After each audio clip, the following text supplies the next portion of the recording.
দিল্লি বিস্ফোরণ কাণ্ডে এই মৌলবীর রীতিমতো যোগ রয়েছে বলেই মনে করা হচ্ছে। যোগাযোগ ছিল মোজাম্মিল উমদের সঙ্গেও, এমনকি জৈশের সঙ্গেও তার যোগ রয়েছে বলে জানা যাচ্ছে।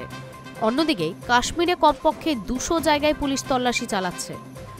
দিল্লি বিস্ফোরণ কাণ্ডে ধৃত বেড়ে 15, আটক আরও 3। ধৃতরা সকলেই জৈশের ডাক্তার মডিউলের সদস্য বলেই জানা যাচ্ছে।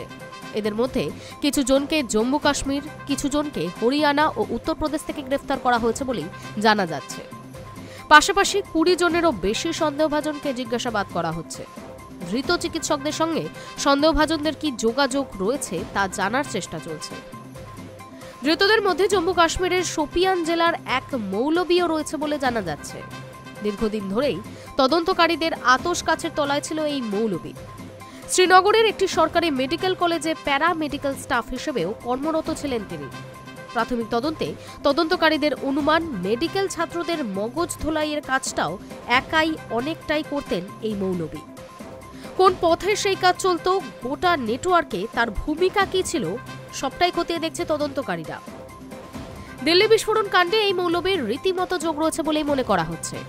যোগ ছিল মোজাম্মিল উমদের সঙ্গেও, এমনকি জৈশের সঙ্গেও তার যোগ রয়েছে বলে জানা যাচ্ছে। তাকে জিজ্ঞাসাবাদ করে জৈশের আরও কোনো গোপন তথ্য সামনে আসে কিনা এখন সেটাই দেখার। অন্যদিকে কাশ্মীরে কমপক্ষে 200 জায়গায় পুলিশি তল্লাশি চলছে। কুলগাঁওয়ে চলে পুলিশের চিরুনি তল্লাশি। নিষিদ্ধ জামাত ইসলামী সদস্যদের বাড়িতে চলে তল্লাশি। গত 4 দিনের পরিসংখ্যান বলছে প্রায় 400 জায়গায় তল্লাশি চলছে। 500 জনকে আটক করে জিজ্ঞাসাবাদও চলছে। নিষিদ্ধ জঙ্গি সংগঠনের সঙ্গে যোগাযোগের সন্দেহেই জিজ্ঞাসাবাদ। তল্লাশিতে উদ্ধার হয়েছে একাধিক digital device. Hi news network.